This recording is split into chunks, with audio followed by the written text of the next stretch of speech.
Good afternoon, and thank you for making the time to attend this webinar.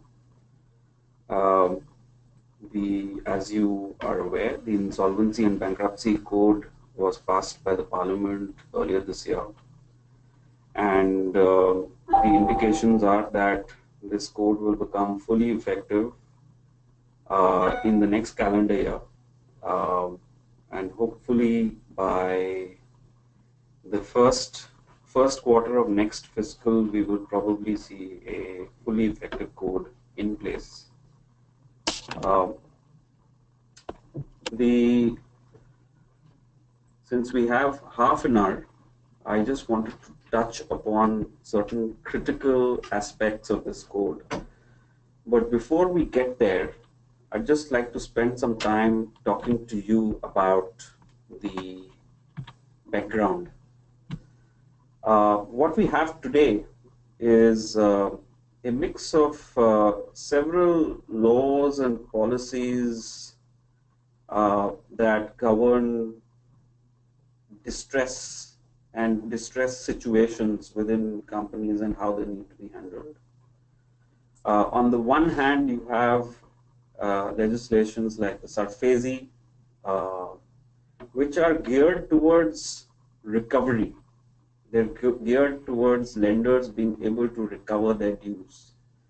Uh, Even some of the provisions that allow lenders to take over assets and take over management of companies that have defaulted ultimately ask for the management to be restored to the original setting when the lenders have fully recovered their dues. They do not allow for a system where, for instance, a distressed asset can be taken over by a new management, uh, and they do not allow for a framework where all the stakeholders can sit across the table and agree on the best path forward. Then you have certain voluntary sets of rules like the CDR and the SDR, and the experience with those sorts of frameworks again has not been very encouraging. Yes, we've had some turnaround cases where companies have managed to turn around their operational and financial performance, uh, but I would say that a vast majority of cases that have uh, come up under the CDR and SDR framework have either led to a second round of restructuring. Very often we've heard of companies that have gone through one round of CDR going through another round of CDR, or going through, in the second round, going through an SDR where the SDR actually provides for change of a majority ownership of the defaulting company. Again, the experience with SDRs has not been that great because it calls for a fairly knee-jerk reaction to uh, what is a systemic problem with the company. It asks for the uh, lenders to suddenly convert their dues into majority equity of the company and then within 18 months find a buyer for it. The rules actually do not provide for a system or a anything that would ensure that the company gets uh, governed in the right manner during this period of 18 months. The interests of the existing management or the promoter are again not aligned with the lenders, because once the lenders have made it very clear that they will convert into the majority of the company, the promoter suddenly, asking himself why he should hang around and manage the affairs of the company uh, till such time that the lenders find a buyer for it. So very often the experience has not been that great. Uh, Again, the ARC system has been quite broken. It's now, seen that it was quite a nexus between the banks who wanted to park their bad assets onto another balance sheet. So very often the price at which these bad assets were being transferred to ARCs was not arm's length, because the same, the banks that were transferring these assets had set up these ARCs, and you could often see that the ARCs were not, really making much of an effort to restructure and turn around these assets, because there wasn't an incentive, and there wasn't, the ARCs also historically did not build the capability to restructure assets. Therefore, we've seen that the ARC system has also sort of failed. The government as well as the RBI have realized that, and they have, in the last 12 months, liberalized the rules that are applicable to CDRs. They have also made sure through certain policy tweaks that the nexus that existed between banks and ARCs was broken. They allow for tougher provisioning norms. They ask for ARCs to put in 3 times what they would put historically for an asset. So since the ARCs have to invest more, they need more capital, and that capital can frankly only come, a majority of that capital will come from offshore sources. And so the idea is to actually bring in foreign capital, foreign management into ARCs, which hopefully will ultimately lead to better arm's length pricing, better price discovery in the NPA market. But I think the most significant change towards resolving distressed assets and bad assets has been this code. And if I were to give you my analysis in a nutshell, I think the code has all the right thinking. The software is very much in place. Now it's a matter of putting the hardware in place, which is the infrastructure that will implement this code. If you're, the NCLT, the Insolvency Board, and various other agencies that need to be set up or licensed under this code to make it work. We're in that process where this code is being implemented. But the focus of this webinar now is to take you through certain key features of this code and to talk to you about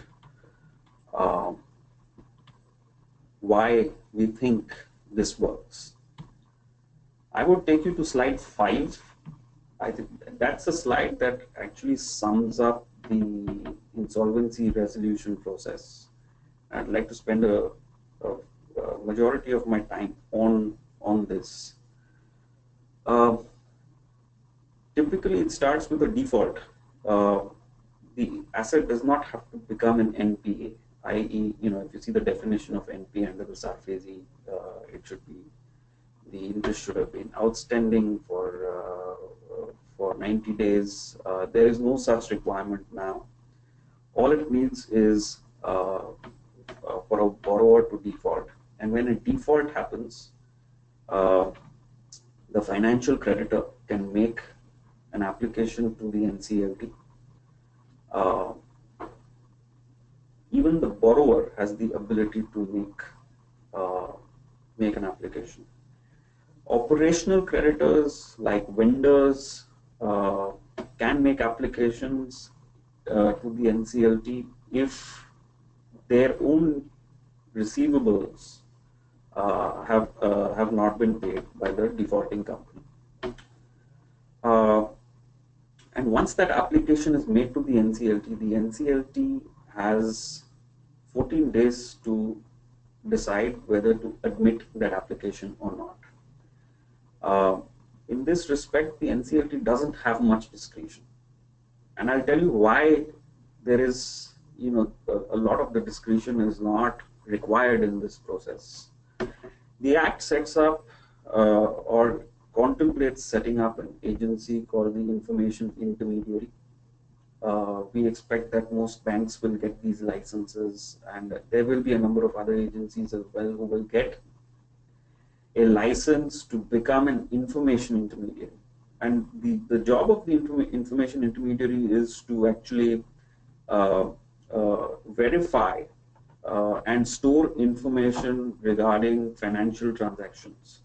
In the context of a lending, for instance, you'll see that at the time that a bank lends to a borrower, they will have the both sides actually will have the ability to go to the information intermediary, submit certain basic documents. Usually it will be a small checklist uh, to to the information intermediary, who will record that, and he will acknowledge that indeed a loan has been made or a facility has been made available to this borrower. And that once that has been acknowledged, it's enough evidence for the NCLT to determine that indeed there is a loan that is outstanding under that facility. And therefore, the NCLT doesn't have to go into questions like whether there is a loan that is outstanding. And so when it starts with that presumption under the law that the loan is outstanding, because all that the creditor actually needs is a certificate from the information intermediary that facility has been made available to the borrower.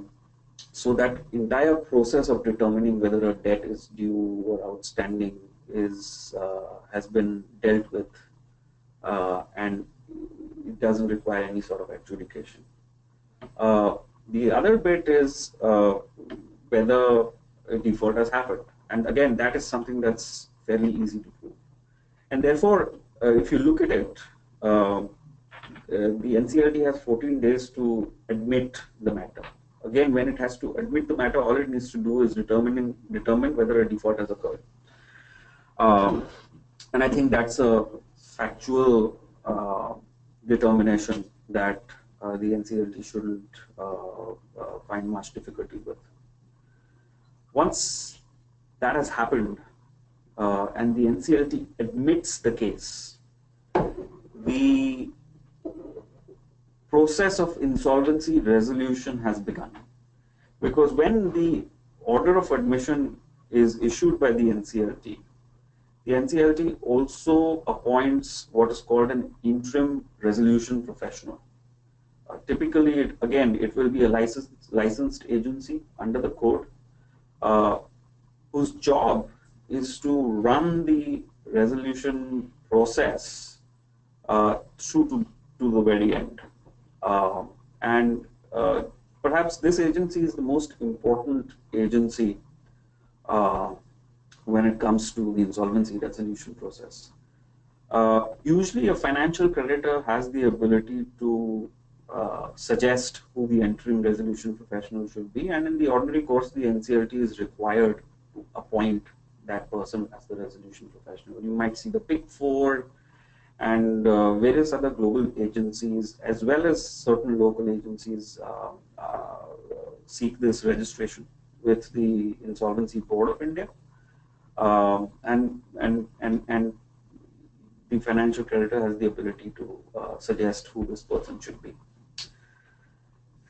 The interim resolution professional's job is twofold at this point. When such person is appointed, the first thing that person needs to do is to collate the list of financial and operational creditors of the company.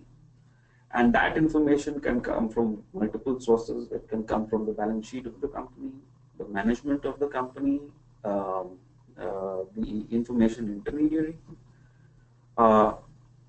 That's the one thing that the interim resolution professional needs to do. The second thing that the interim professional starts doing is he starts putting together an information memorandum, which contains or is supposed to contain all key information with respect to the defaulting company. The idea is to make that information memorandum available to third parties for them to determine or to recommend what the resolution plan should be. This process needs to be completed within 30 days of the appointment of the interim resolution professional. And within 30 days, the resolution professional needs to convene the first meeting of the committee of creditors. The committee of creditors will consist of all financial creditors and operational creditors of the company. There is no distinction made between foreign creditors or domestic creditors, secured creditors or unsecured creditors. Every creditor of the company, whether it's a financial creditor or an operational creditor, needs to be represented in the committee of creditors. The only distinction is made vis-a-vis decision making and voting rights. All financial creditors have voting rights and can decide on the resolution plan. The operational creditors do not have voting rights or the ability to decide what the resolution plan should be. The committee of creditors, the financial creditors within that committee, again, the voting right is commensurate to the exposure that a creditor has vis-a-vis all of the other financial debt of the company.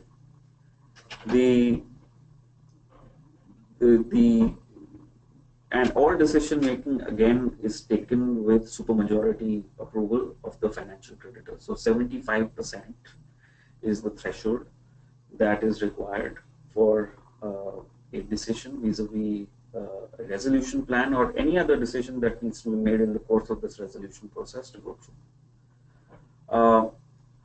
Some of the key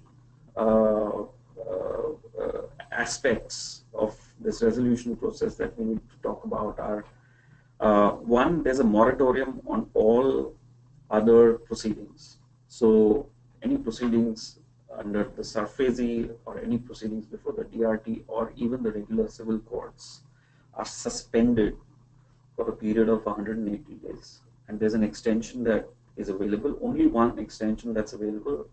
180 days can extend to 270 days. But at the end of 270 days, the committee of creditors should have agreed on a resolution plan. If there is no resolution plan, there's a consequence to it, and we'll talk about it. But during this 180 or 270-day period, there is a complete suspension of all other proceedings against the debtor.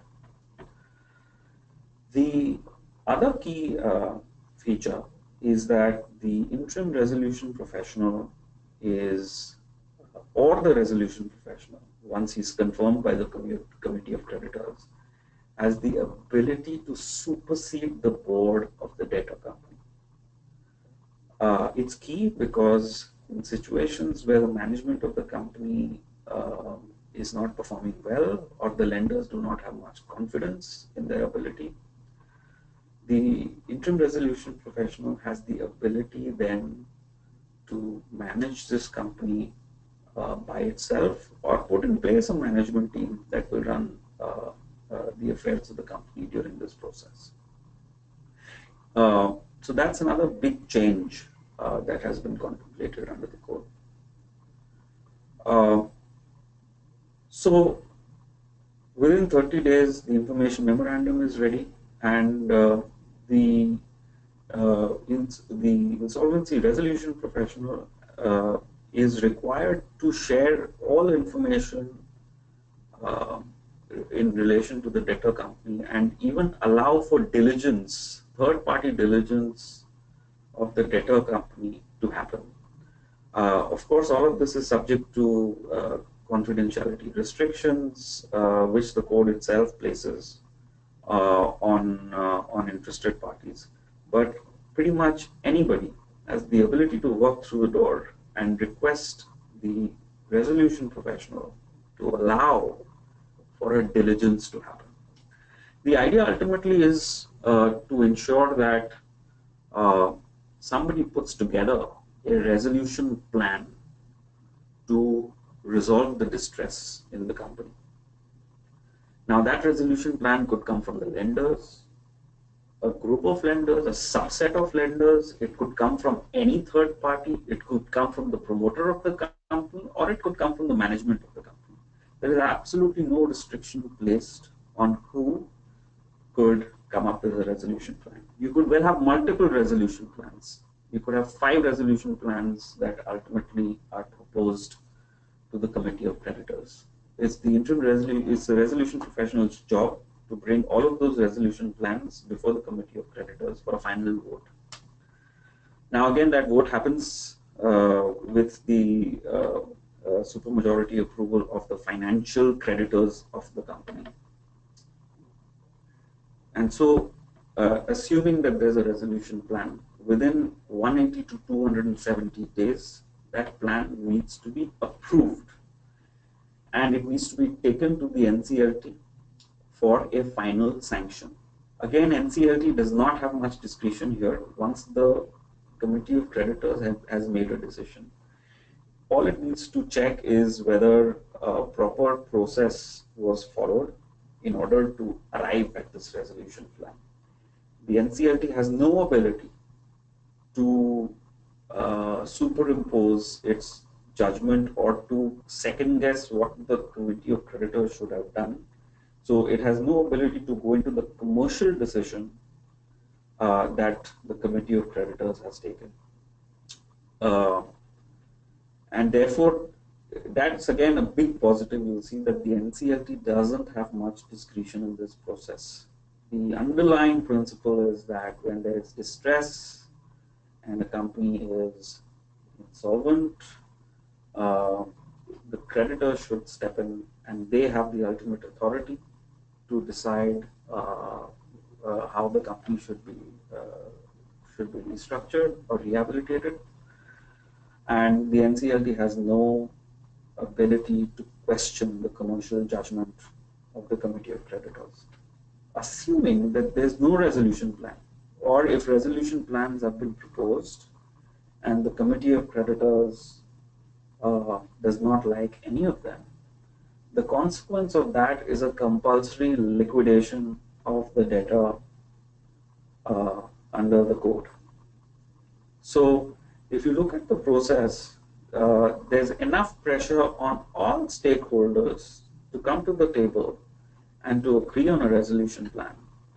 And the stick is that if they don't agree to a resolution plan, then the company is deemed to have failed, and the code provides for a compulsory liquidation to happen.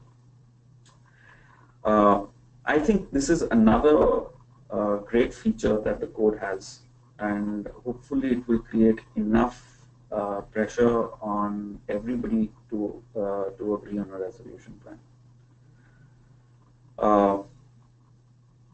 That's the insolvency resolution process for you. Once there is a plan, it's been approved by the creditors and it has been ultimately sanctioned by the NCLT, it is binding on everybody who participates in that process.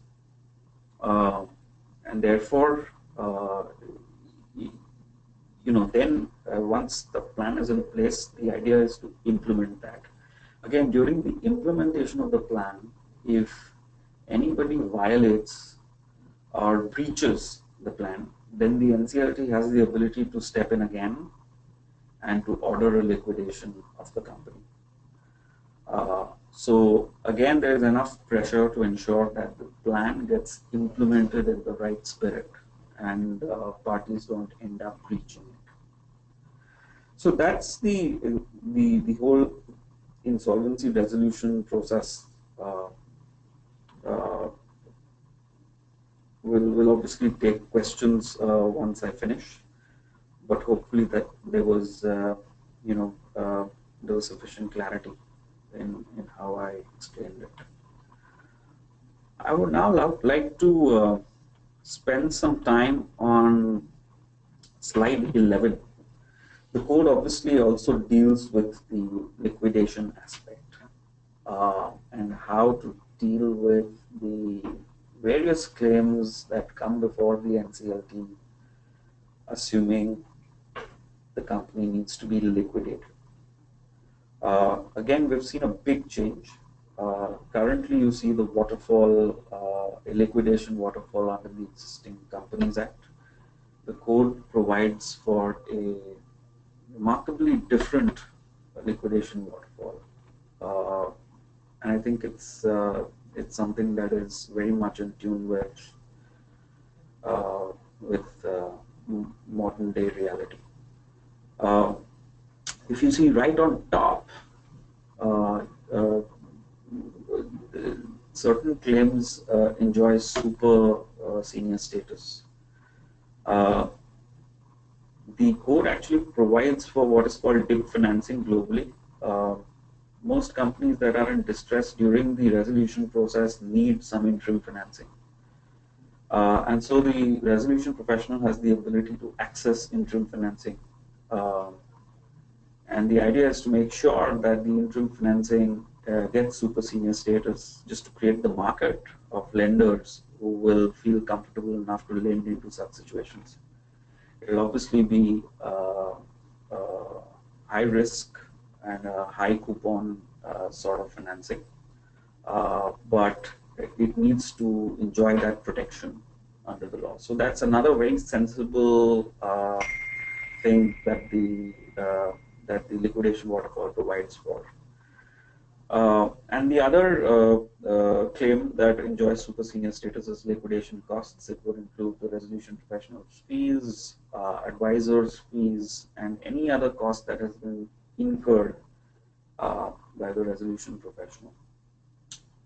Just under that, you will see that secured creditors and workmen's dues of only the past 24 months. So the past 2 years workmen's dues are pari passu with secured creditor dues, right under the super senior claims. That's again another big departure from what you see under the Companies Act. Currently, all workmen's dues enjoy pari passu status with secured finance, secured creditor dues. Now it's only 24 months. Under that, you will see employees' non-workmen's dues of only the past 12 months. Below that, you will see unsecured financial creditors. And below that, you'll see government dues for 2 years. Again, if you compare with what you have under the Companies Act, all government dues enjoyed senior status. Now you will see them much below in this waterfall, and it's dues only for 2 years prior to the liquidation. And government dues are pari passu with secured financial creditors. Again, let me explain that a little bit. Secured creditors have the ability to participate, to relinquish the security and participate in a liquidation process. And for those secured creditors who relinquish their security and participate in the liquidation process, they write on top at number 2, just below the super senior claims. But for those creditors who do not relinquish the security and assume, let's say, a domestic bank, which is a secured creditor, actually accesses the SARFAESI and enforces its rights under the SARFAESI. And let's say out of 100 rupees of dues, they've recovered 80 rupees through enforcement of a mortgage. For the 20, they are not treated as secured financial creditors in number 2 in the liquidation waterfall. For the 20, those sorts of creditors will come right under with pari passu with government dues. Below government dues and secured creditor dues, you will see operational debts, other workmen's dues, and other remaining debts, below which you will see the preference shareholders and the equity shareholders. So there again, I think the liquidation waterfall has been tweaked very well, and it creates the right set of incentives and claims for the various stakeholders. Not much else has actually changed with the liquidation process. It will happen under the supervision of the NCLT. Remember that the High Court's powers have now will move to the NCLT as and when they are set up. But the other one change worth talking about is that the resolution professional who is initially appointed during the resolution process, in the ordinary course, continues as the liquidator of the company. The assumption is that this agency will have enough information or will get to know the company well enough during the resolution process to continue with the liquidation if ultimately the company needs to be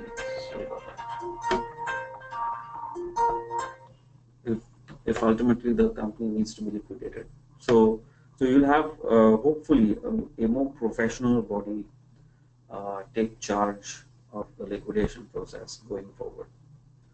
Of course, the resolution professional can be replaced by the official liquidator, by the NCLT, but that is only in cases of misdemeanor.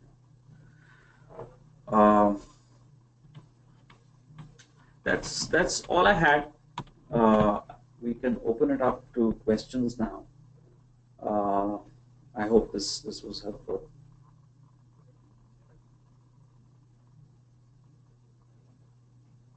How do I expect to listen to questions?